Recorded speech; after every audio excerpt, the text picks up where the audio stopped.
Hey, welcome to Route 66. We're in Psalms. I love the Psalms. They're short and sweet, and really, a lot of times they become our prayers as we hear what David prayed, and maybe some others. They can kind of become our prayer as well, make it personal. So, we've got Psalms 7 through 11 today in our journey through the Bible and Psalms. And so, let's see what we have.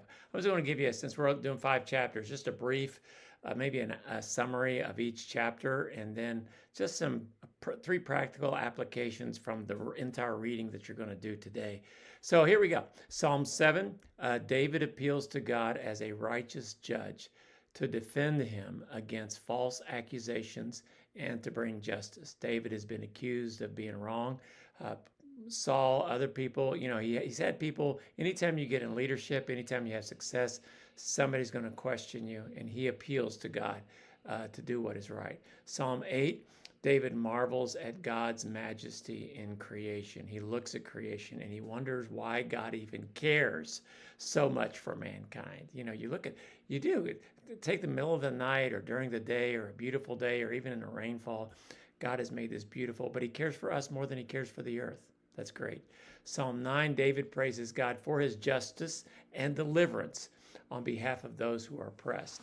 When you're when you're part of the minority, when you're one of the ones that people are picking on, you don't have any, where to go. Yes, you do. You have God, and that's what David did. In Psalm 10, he cries out to God to act against the wicked. And a lot of times, this is what's not fair. Mean people are mean. Good people are good. And sometimes it's hard when mean people are mean to us not to be mean back. And so David prays, God, do something to these wicked people. They seem that everything's going good and they hurt people. You take care of them, and God does take care of them. And then in Psalm 11, David declares his trust in God even when the foundations of society are crumbling. And can't you look at the news and see that so many things in our society definitely aren't what they used to be, and they're messed up? What do?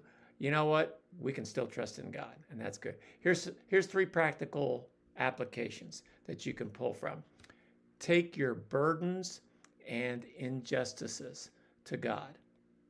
Like David, we can go to God in prayer when we're facing some hard times, some things that are unfair, or we think that they're unfair. Maybe we're afraid of something, or we're confused about why things are going on. You can unload your burdens to God. A second lesson, remember that God is sovereign and just. Sovereign means he's over everything. He is still in control, even if it seems out of control. And he is always just. He sometimes is slower to make things right than we want, but he will always make things right. God sees everything and will bring justice in his time.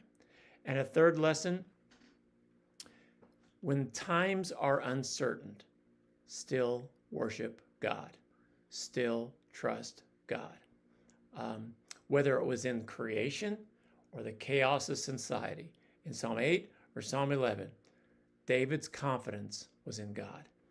And whether we see the beauty and say it doesn't get any better than this, it's beautiful out here, or whether we see, man, this world is going crazy, we still need to realize God's in control and I trust him. So good Psalms today. Enjoy your reading today, and we'll just continue on in the next few days reading